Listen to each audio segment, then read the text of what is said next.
अब राम के ऊपर एक लांछन ये लगता है कि राम जब वापस आए सब कुछ कर धर के,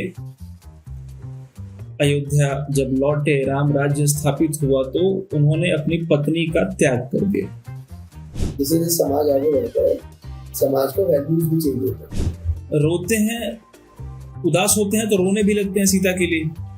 अच्छा, इसमें भी डिबेट है, बहुत कंट्रोवर्शियल है ये मामला। अब जो रामायण पढ़ते हैं उसके साथ भी बहुत ये हुआ है क्योंकि वो अपने आप में स्ट्रॉन्ग टेक्स्ट है, इतना पावरफुल टेक्स्ट है क्योंकि एस्पिरेशन दिखाते हैं ना कि हम सबको वैसा बनना है, तो उसका इफेक्ट बहुत स्ट्रॉन्ग है।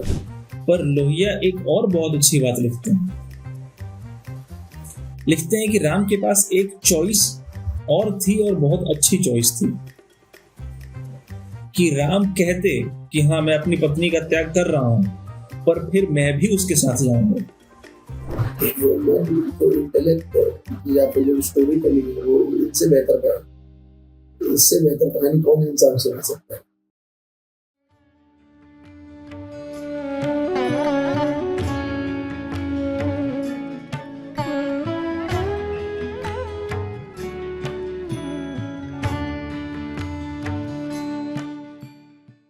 नमस्कार, आप सभी का स्वागत है एक और एपिसोड में हिंदी घराना के। मैं हूँ गौरव गर्ग। मैं हूँ आदित्य। और आज हम सेकंड पार्ट लेके आए हैं। सेकंड पार्ट लेकर आए हैं, मतलब वही थीम रहेगा, बातचीत कुछ और होगी, कैरेक्टर वही रहेंगे, कहानी के किरदार वही रहेंगे। आज सीधे बातचीत पे ही आते हैं गौरव भाई, है ना? तो जो टॉपिक है वो कई बार सुन के बड़े बूढ़ों से या टीवी में या डिबेट्स में कई बार सुन के हम सुनते हैं कि राम का जो चरित्र है, राम की जो पर्सनैलिटी है वो कैसी है, बहुत नाजुक है, बहुत कोमल है, बहुत मर्यादा पुरुषोत्तम तो है ही, पर बहुत कोमल है ना? चारों भाइयों में सबसे कोमल है राम, ऐसा दर्शाया जाता है कि पत्नी का जब हरण हो जाता है तो मृग से, खग से, पेड़ पक्षियों से पूछते हैं कि तुम देखी सीता मृग नयनी, मतलब जो पूछते हैं, सबसे पूछते हैं, पक्षियों से पूछते हैं, पेड़ से पूछते हैं। तो इतना कोमल हृदय का व्यक्ति राम है। अब राम के ऊपर एक लांछन ये लगता है कि राम जब वापस आए सब कुछ कर धर के, अयोध्या जब लौटे, राम राज्य स्थापित हुआ तो उन्होंने अपनी पत्नी का त्याग कर दिया। उन्होंने माता सीता को छोड़ दिया, वन में भेज दिया अकेले, वो भी ऐसी स्थिति में जब सीता गर्भवती थी। तो तुम्हें नहीं लगता कि ये बहुत डिसोनेंस हो गया राम के कैरेक्टर में और उनके एक्शन में? मैं पूछ रहा हूं, तुम्हें डिसोनेंस नहीं दिख रहा है कहीं? ठीक है, तो क्या है कि अब थोड़ा हम सेम आइस पे है।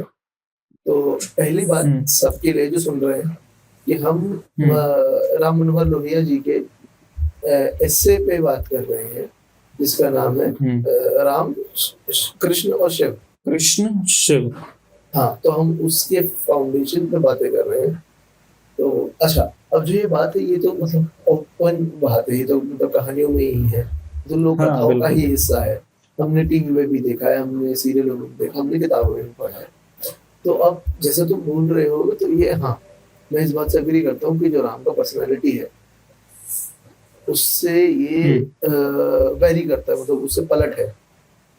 पर कहीं ना कहीं उनके कैरेक्टर में भी है ये, क्योंकि क्योंकि जो कहानी के शुरुआत से, रामायण की शुरुआत से दिखाया जाता है, वो जो स्थापित करा जाता है कि वो सबसे ज्यादा लॉयल अपनी प्रजा के लिए है, अपने लोगों के लिए और अपने वादे के लिए। ये कुछ चीजें इनकी मतलब ये इनके मूल वो है जिन पे ये टिके रहते। तो मतलब अपनी प्रजा के लिए बहुत ऑनेस्ट है, अपने वादों के लिए बहुत ऑनेस्ट है और अपने पिताजी की जो भी हमें वचन में जो मिला है उससे बहुत ऑनेस्ट है। तो कहीं ना कहीं ये क्योंकि वो पब्लिक डिमांड था और कहीं ना कहीं पब्लिक में अनरेस्ट था और डिसबिलीफ था चीजों को लेके, माता सीता को लेके, उसके चलते उन्हें करना पड़ा। पर फिर वही है कि आप राम होके भी उन दबाव में आ गए तो ये एज अ हाँ कैरेक्टर अगर हम राम को देखें तो ये क्या दर्शाता है, या फिर इसकी मतलब इसका अर्थ क्या है? नहीं, ये तुमने सही कहा कि राम का जो व्यक्तिगत पक्ष है उनके व्यक्तित्व का, हाँ।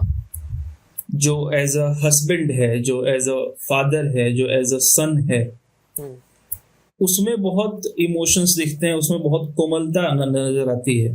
हम्म, पर जो राजा वाला पक्ष है, जो राजकुमार वाला पक्ष है, उसमें बहुत बहुत दृढ़ता, बहुत रौद्र। सख्ती नजर आती है कि हाँ, बहुत कि नहीं, जो रूल्स हैं वो सबके लिए हैं। हाँ। अगर वचन दिया है तो दिया है, उसका पालन होगा, चाहे कीमत कोई भी चुकानी पड़े। हम्म, तो ये बहुत दो एक्सट्रीम्स हैं राम की पर्सनैलिटी में, है ना। हम्म, रोते हैं, उदास होते हैं तो रोने भी लगते हैं सीता के लिए। जब सीता का हरण करके रावण ले जाता है तो रोने भी लगते हैं, राम रोते हैं। राम मनोहर लोहिया लिखते हैं कि कृष्ण और राम की पर्सनैलिटी में एक मूल भेद ये है कि राम रोते हैं और कृष्ण ने कभी नहीं रोया। कृष्ण के कभी अश्रु नहीं बहे पूरे जीवन में। अब क्योंकि हम डिफरेंस पे बात कर रहे हैं राम और कृष्ण के पर्सनैलिटी के, तो लोहिया ने एक बहुत कमाल की चीज दर्शाई है, दिखाई है, कोशिश की है एक्सप्लेन करने की, कि राम वनवास चले जाते हैं, 14 साल के वनवास। मतलब उनको अपने राज्य से विस्थापित कर दिया जाता है, उनको भेज दिया जाता है जंगल। तभी भी राम अपने जीवन काल में कई राज्य स्थापित करते हैं। अच्छा। राम किष्किंधा में बाली का वध करके सुग्रीव को राजा बनाते हैं। हाँ। राम लंका में रावण का वध करके विभीषण को राजा बनाते हैं। हाँ। और राम पुनः अयोध्या लौटकर खुद भी राजा बनते हैं। तो राम वनवासी होते हुए भी राज्य स्थापित करते हैं, जबकि कृष्ण एक भरे पूरे परिवार में रहते हुए भी राज्य स्थापित नहीं कर पाते, बल्कि राज्य खराब करते हैं। मतलब उनका तुम देखो, वो कहाँ थे पहले वो थे मथुरा, पहले वो थे गोकुल, वहां भी स्टेबिलिटी नहीं थी, वहां भी छोड़ के चले गए। फिर गए मथुरा में भी कोई स्थायित्व नहीं था, वहां से भी छोड़कर चले गए, उन्हें भागना पड़ा। फिर यहाँ आए हस्तिनापुर, तो यहाँ भी एक तरह से दुर्योधन, क्योंकि नकारात्मक शक्ति था, तो उसको हटाने के लिए उन्होंने युद्ध करवाया, तो वहां भी उथल पुथल करवाया उन्होंने एक राज्य के भीतर। ये भेद देख पा रहे हो राम और कृष्ण की पर्सनैलिटी में, कि एक जहां जा रहा है वहां स्टेब्लिश कर रहा है चीजों को, स्टेबिलिटी प्रोवाइड कर रहा है एक तरह से। हाँ, और एक जहां जा रहा है वहां भूचाल आ रहा है वहां।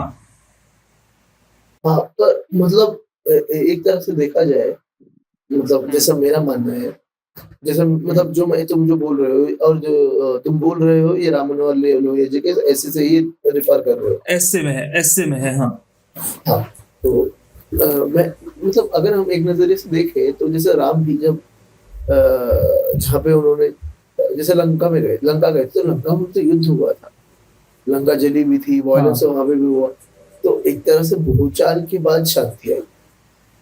तो इसी तरीके से हस्तिनापुर में भी तो महाभारत का युद्ध हुआ 13 दिन, पर उसके बाद शांति नहीं आई। हाँ, शांति, हाँ कह सकते हैं।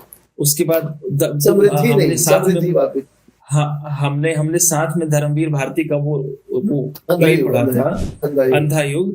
उसमें जब तुम लास्ट में पढ़ते हो, जो युधिष्ठिर का विलाप है, जो अर्जुन का दुख है, जो युधिष्ठिर का वो पढ़ के दिन में ही अंधेरा छा जाता है इंसान के मन में। इतना दुखद विलाप है युधिष्ठिर का और अर्जुन का, कि कहाँ शांति है। मतलब राज्य मिलने के बाद भी बहुत अशांति, बहुत दुख, बहुत पीड़ा है, बहुत ग्लानि है सबके मन में। क्योंकि ये है ना कि जो जिस शहर का वादा था वो शहर तो नहीं। हाँ, जो हमने सोचा था कि युद्ध खत्म होने के बाद जो शांति आएगी, हम आएगा, वो अचानक से नहीं आएगा। तो ये तो है महाभारत में हमने देखा पर रामायण में एक तो शायद लंका में पोस्ट वॉर क्या हुआ वो इतना शायद एक्सप्लेन भी नहीं करा गया। हाँ मतलब है, पर जो रामायण हमने पढ़ी है देखी है उसमें नहीं है। अच्छा, इसमें भी डिबेट है, बहुत कंट्रोवर्शियल है ये मामला। ये जो अच्छा। हम अभी शुरुआत हमने जिस बात से करी थी कि राम जैसा कोमल हृदय का व्यक्ति, राम जैसा प्रेमी जो एक पत्नी अपनी पत्नी को वापस लाने के लिए क्या क्या नहीं करता है। किष्किंधा जाते हैं, वहां बाली को मारते हैं छल से, वानर सेना इकट्ठा करते हैं, सुग्रीव को अपने पक्ष में करते हैं, हनुमान को अपने पक्ष में करते हैं, अंगद, नल, नील, जामवंत को अपने पक्ष में करते हैं, फिर लड़ते हैं, मारते हैं, हराते हैं सबको और पत्नी को वापस लेकर आते हैं। इतना सब कुछ करने के बाद एक धोबी कह देता है कि हम कैसे मान लें कि माता सीता पवित्र हैं, कि अछूती हैं, दूसरे के कैद में रह के आई हैं, तो हम कैसे मान लें कि चरित्र उनका भी उतना ही पवित्र है, उतना ही साफ है।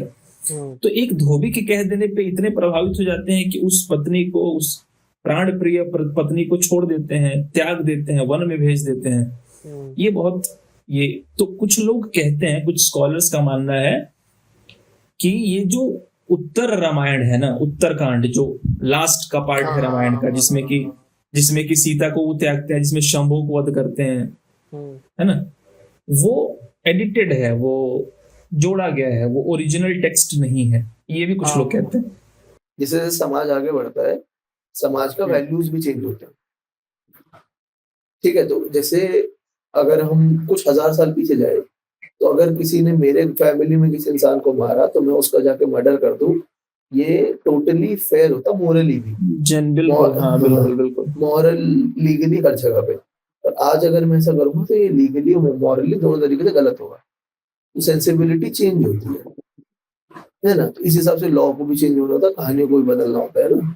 पहले औरतों को अपनी जिंदगी खत्म कर देना मॉरली, लीगली, मतलब बिल्कुल सही माना जाता था आदमी मरने के बाद, पर आज वो बिल्कुल गलत है। तो ये समाज का और तो समाज जिस चीज को सही मान लेता है वो चीज सही ही हो जाता है ना, लीगली, एथिकली, मोरली, हर तरह से। तो वही है कि इस हम जो रामायण पढ़ते हैं उसके साथ भी बहुत ये हुआ है, क्योंकि वो अपने आप में ना स्ट्रॉन्ग टेक्स्ट है, इतना पावरफुल टेक्स्ट है, क्योंकि वो एस्पिरेशन की कहानी है ना, कि हम सबको वैसा बनना है, तो उसका इफेक्ट बहुत स्ट्रॉन्ग है। तो उसमें ये बड़ा ना कॉन्ट्रास्ट दिखता है कि ये जो पहले के मॉरल्स के हिसाब से है तो ये कंसिस्टेंट है इतना हिस्सा, पर ये उससे मिल नहीं रहा है, ये बाद की कुछ छेड़छाड़ है थोड़ी सी। पर ऑब्वियसली ये लोगों का इसमें कोई श्योरिटी तो है नहीं, ओपिनियनेटेड है, मतलब इसमें कुछ है, हाँ, लोग संशोधन ही है, पर इसमें कोई मैं बोलूंगा कि कोई ठोस सबूत कुछ है नहीं, और ऐसा मिलना भी बहुत मुश्किल होता है हिस्टोरिकल टेक्स्ट वगैरह। अब अगर ये भी देख लें, चलो कुछ देर के लिए मान लेते हैं कि नहीं जोड़ा गया है और सच में लिखा है, हाँ, तो भी कहीं ना कहीं ये राम की पर्सनालिटी से अलाइन तो करता ही है, उस वाली पर्सनालिटी से कि रूल इज रूल, हाँ, सब पे बराबर है। ये लोहिया भी लिखते हैं अपने एस्से में कि राम की जो पर्सनालिटी है, लिमिटेड पर्सनालिटी, उसमें वो अपने फायदे के लिए, अपने इमोशन के लिए, अपने फैमिली मेंबर के लिए किसी रूल के साथ छेड़छाड़ नहीं कर सकते। तो एक आदमी बोले या पूरा राज्य बोले, बात बराबर है, उतनी ही स्ट्रांग है, तो उनको एक्शन लेना पड़ेगा। और ऐसे में एक्शन जो लेना था वो यही था कि सीता को त्यागा जाए। पर लोहिया एक और बहुत अच्छी बात लिखते हैं, ठीक है, लिखते हैं कि राम के पास एक चॉइस और थी, और बहुत अच्छी चॉइस थी, कि राम कहते कि हाँ मैं अपनी पत्नी का त्याग कर रहा हूं, पर फिर मैं भी उसके साथ जाऊंगा, हाँ, मेरी अर्धांगिनी है, अगर वो जाएगी, अगर उसका त्याग होगा तो फिर साथ में मैं भी जाऊंगा, मैं राज्य पे बैठा नहीं रह सकता। हाँ, पर इसमें तो वो देखा जा सकता है ना कि राम के जाने से फिर राज्य को बहुत नुकसान हो जाता है, क्योंकि जब तो राम वनवास में थे और भरत राजा थे, तो अयोध्या बहुत अच्छा नहीं कर रहा था फाइनेंशियली या फिर किसी भी रूप से। अयोध्या में बहुत दुख था, या हमेशा डर में भी था। हाँ, बहुत अयोध्या बहुत बहुत लॉसेस में था, बहुत इकोनॉमिकली वगैरह सब बहुत गिर गया था वो, क्योंकि भारत में कुछ एक्टिवली उसने कभी राज करा ही नहीं। और वो बहुत इमोशनल थे ना, वो तो बस राम की प्रतीक्षा कर रहे थे और हाँ। सन्यासियों का जीवन व्यतीत कर रहे थे। हाँ। तो ये फिर शायद राम के लिए ये कह सकते हैं धोखा होता समाज से, प्रजा से अपनी, क्योंकि उनका क्षत्रिय धर्म है प्रजा के लिए सबसे पहले काम करना। हाँ हाँ हाँ, तो मतलब एक जैसा हमने पत्नी के लिए। और इसमें वही। मतलब ये मेरा जो है समझ है, और ये गलत ही हो सकता है, पर समझ है, सोच है, जैसे मेरा थॉट है कि कहीं ना कहीं अगर ये देखा जाए तो ये कहानी में राइटर का जिन्होंने लिखी है उनका ये दिखाना है कि जो राम जैसे जो कैरेक्टर है, जो ऑलमोस्ट गॉड है, मतलब डेमी गॉड, या फिर जो मतलब भगवान का ही हिस्सा है, भगवान का रूप है, भगवान का अवतार है, वो अवतार। हाँ। भी क्योंकि उसमें एक इंसानी हिस्सा है, उसमें जो इंसानियत है, इसलिए वो भी गलती कर सकता है, वो भी गलत डिसीजंस ले सकता है बहुत जगह पर। और ये कहीं ना कहीं मतलब कहीं तो आम इंसानी, लोग रिलेट करें। मतलब कहीं ना कहीं एक इंसानी वैल्यू है कि आप गलती करोगे और उस गलती का एहसास होना, उसका एक्नॉलेजमेंट होना, उस पर और काम करना, उसे ठीक करना। क्योंकि आखिरी में जाके राम जब जब धरती में से लक्ष्मी माता निकलती है और वो सीता उन्हें धरती बताती है माता। कि हाँ, फट। हाँ धरती, सॉरी हाँ लक्ष्मी हाँ, कह रहा हूँ, सॉरी, धरती, धरती वो माता। धरती माता निकलती है और सीता उन्हें अपने सारे दुख बताती है, तो फिर उनके साथ ही वो जमीन में चली जाती है वापस। तो उसके बाद राम रिग्रेट में जीते हैं अपना पूरा अरे लाइफ, बिल्कुल, पूरा जीवन। पूरा जीवन रिग्रेट में जीते हैं। तो ये एक तरह से कॉशनरी टेल भी है कि कभी कभी हम शायद कुछ इन्फ्लुएंसेस में आके ऐसे बड़े डिसीजन ले लिए जिसमें हमको जिंदगी रिग्रेट में जीना पड़े। सही बात है। और ये तो भगवान ने, हम इंसान हैं, हमारे साथ भी है, हम भी तो जी सकते हैं रिग्रेट्स। मतलब चाहते और तो राम ये इन सब रिग्रेट्स को अवॉइड कर सकते थे, बिल्कुल कर सकते थे। पर अब आए हैं तो फिर उनके साथ भी पर तुम रिग्रेट्स। देखो ना, कितना कितना तनाव है, कितना स्ट्रेन है कि ये एक ऐसा कृत्य है जिसके बारे में दोनों तरफ से बराबर दलील है। और समान समान मजबूती के दलील और तर्क दिए जा सकते हैं। हाँ हाँ, कोई ये एक पक्ष मजबूत नहीं रह सकता। हाँ, ये अपने आप में स्ट्रॉन्ग टेक्स्ट या फिर जिसे बोलते हैं रिच टेक्स्ट, ये इतना इतना स्मार्टली लिखा हुआ है, इतना अच्छे से इवॉल्व हुआ है कि कुछ बहुत ग्रे टेक्स्ट है। बिल्कुल। जिसे बोलते हैं ना ग्रे कैरेक्टर है, ना अच्छे हैं ना बुरे हैं। क्योंकि लोग तो रावण को भी जस्टिफाई कर लेते हैं, करते ही पूजा करते हैं। तो फिर मतलब इतना ग्रे टेक्स्ट है कि आप हर किसी में गुंजाइश निकाल सकते हो। नहीं ठीक है, कैसा भी इंसान था, पर कुछ चीजें अच्छी थी, जैसे फिर आप एक फेरिस निकाल सकते हो। तो ये मुझे इस टेक्स्ट का बड़ा, रामायण की बड़ी खूबसूरती है, महाभारत की। अरे महाभारत और रामायण ये दोनों तो वही बात है ना कि भारत के उसमें है, भारत की छोड़ो, आत्मा में बसे हुए। इंसानियत की मतलब सबसे कमाल टेक्स्ट है। ह्यूमन जो इंटेलेक्ट है या फिर जो स्टोरी टेलिंग है, वो इनसे बेहतर है। इससे बेहतर कहानी कौन इंसान सुना सकता है। और ये अच्छा रहा, अच्छा, ये एक अच्छी चीज थी कन्वर्स करने की। बाकी जो लोग हमें देख रहे हैं, सुन रहे हैं, वो भी कमेंट्स में बता सकते हैं उनका क्या ओपिनियन। अच्छा, और इस बातचीत में हम कभी भी एक साइड पे नहीं रहे। हाँ हाँ हाँ हाँ, हमने कोई साइड नहीं पकड़ा, हमारा कोई ओपिनियन नहीं था इसमें। हाँ, तो बस हम ज्यादा ओशो पढ़ लिए, तो हम दोनों तरफ दोनों तरफ की मतों बराबर को दलीलें, लेकर हम साथ चल रहे थे। बिल्कुल बिल्कुल बिल्कुल। हम दोनों मतों की बराबर दलीलें देते हैं और आप पे छोड़ देते हैं सारा बोझ, फिगर आउट करने। आप तय करें, आप ज्यादा समझदार हैं, आप बेहतर जानते हैं। ठीक है, तो हम इस सेगमेंट को यहाँ खत्म करते हैं। अच्छा नहीं, बोलो कंटिन्यू। नहीं, बोझ से याद आया, तुमने महाभोज पढ़ी है ना? हाँ हाँ, अरे हाँ, पॉलिटिकल सटायर महादेवी वर्मा, अच्छी है, बहुत बहुत मजेदार है, बहुत अच्छी पॉलिटिकल सटायर है कि पॉलिटिक्स में जातिवाद को कैसे इस्तेमाल करते हैं, जाति को, और ये क्या कहते हैं सोशल वेलफेयर को कैसे इस्तेमाल करते हैं, अपना उल्लू कैसे सीधा। तुम श्योर हो महादेवी वर्मा का है या मनु भंडारी का है? मनु भंडारी का है। So, हाँ, मैंने तभी मुझे लगा कि बहुत गलती है, ताली पर इसको। अचानक से मुंह से निकल गया महादेवी और हाँ, अरे यार क्या 12 बज रहे हैं। हाँ, और क्या, नींद आ रही है। हाँ, तो ये अच्छा है, हम यहाँ पे खत्म करते हैं। बाकी एंडिंग के लिए अगर कुछ गाना, किताब या कोई फिल्म तो हमने देखी, पढ़ी या सुनी हो जो आप चाहेंगे कि और लोग भी देखे, पढ़े या सुने? अभी तो कुछ ध्यान नहीं आ रहा है भाई। कुछ ऐसा नहीं है? अगले कुछ में नहीं? बताएंगे कुछ कुछ नहीं? ऐसा नया तो कुछ नहीं। अभी मैंने हाँ, वो मैंने बहुत हाइप देखी, एक नेटफ्लिक्स का शो है एडोलेसेंस। मैंने भी देखना चालू करा है, फर्स्ट एपिसोड। मैंने पहला एपिसोड देखा है उसका। मैंने पहला नहीं, इसका खत्म हो गया ऑलमोस्ट।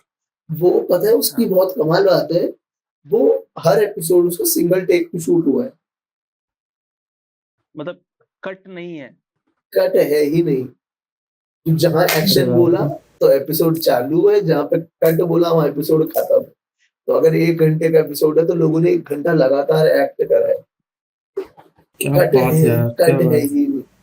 मतलब तुम्हें वो सीन याद है जिसमें वो लड़के का कपड़ा निकाल रहे होते हैं? हाँ, उसके बाप के चेहरे और कैमरा 3-4 मिनट सिर्फ उसके चेहरे पे रहता है। उसके बाप के चेहरे पे, उसके बस बाप के वो दिखा रहा है, उसको जो महसूस हो रहा है, जो उसकी हाँ भाई, देखने वाला अनईजी हो जा रहा है। मतलब मैं अनईजी हो गया था कि यार भाई हटाओ इसके चेहरे से कैमरा। मतलब हाँ। और छोटी छोटी चीजें है ना कि मतलब एक बच्चे का जब इंटरोगेशन हो रहा होगा तो उस बाप को कितना हेल्पलेस लग रहा है यार, ये मेरे बच्चे से कैसी बातें पूछ रहा है। वो किसी लड़की के इंस्टाग्राम दिखा रहा है कि तू इस पे ऐसे कमेंट करता है, तो ये चीजें करता है। हाँ, रीपोस्ट करा था भाई। वो लास्ट तुमने खत्म पूरा देख लिया? नहीं, पूरा नहीं देखा मैंने, फर्स्ट एपिसोड।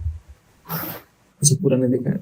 अरे यार आखिरी 10-15 मिनट रह गए हैं तो हम पर मैंने सुना इसका थर्ड एपिसोड और आखिरी एपिसोड तो बहुत ही बढ़िया। अच्छा, चलो देखता हूँ। ये तो है, पर हाँ अभी मैं खत्म करूंगा जल्दी से जल्द, जैसे टाइम मिल रहा है थोड़ा थोड़ा देख के मैं खत्म कर रहा हूँ। इस हफ्ते तो मेरे पास एडोलेसेंस है। जो लास्ट का जो 5-10 मिनट है ना, वो बहुत तुम्हें अनकंफर्टेबल कर देगा। अच्छा, ठीक है। बाकी ये एडोलेसेंस हम दोनों की तरफ से ही है। बाकी एक किताब है रेत समाधि, जो बुकर प्राइज जीती थी गीतांजलि श्री जी की, तो वो मैंने पढ़ना चालू करा। अरे वो बहुत मुश्किल है, वो बहुत कॉम्प्लिकेटेड किताब है। हम इस किताब पे हम बात कब से कर रहे हैं? 2022 से ना शायद। हाँ, जब जीती थी तब से हम इस पर बात कर रहे हैं। तब से इस पे बात कर रहे हैं और आज तुम पढ़ना शुरू किया। सही। अभी मैंने इसको हो गए 10-15 दिन हो गए चालू करे, और सिर्फ 80-85 पन्ने पढ़े हैं। भारी टेक्स्ट है क्या? अरे बहुत भारी, बहुत कॉम्प्लिकेटेड है, भारी प्रोज में लिखी हुई है, कोई बात सीधी है ही नहीं, कहानी है ही नहीं एक तरह से। जयशंकर प्रसाद के जैसा कुछ लिखा हुआ है। मतलब जो अरुंधति राय अंग्रेजी में करती है उसको भी अगर आप 5 गुना कॉम्प्लिकेटेड कर दो और हिंदी में लिख दो तो वो है। अरे बाप रे, मतलब कुछ बात सीधी नहीं बतानी है, सब कुछ घुमा फिरा के, हर चीज एक कहानी से आ रही है। मतलब सरियल टेक्स्ट है, बीच बीच में कोई बात कट गई है और फिर नीचे लिख दिया ये लाइन यहीं पे खत्म होती है। फिर एक इंसान कुछ बोलने लगता है और बोलता है कि मैं इस कहानी का सूत्रधार नहीं हूँ, मैं तो सिर्फ एक चैप्टर लिखने आया हूँ, और यहाँ पे पर्दा गिरता है और मैं जा रहा हूँ, धन्यवाद, अब आ गया, आप अपना देखिए। मतलब ऐसा सब चल रहा है। तभी तो जीती ना भाई प्राइज इतना। हाँ, मतलब उसको पढ़ के लग नहीं, मतलब मुझे समझ नहीं आ रहा है कि क्या मैं एलिजिबल भी हूँ उस टेक्स्ट को पढ़ने के लिए।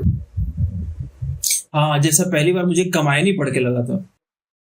प्रसाद की कमायनी जब मैंने पढ़ी थी, नहीं हमने उस पर मतलब बाइक पर बात करी थी शायद।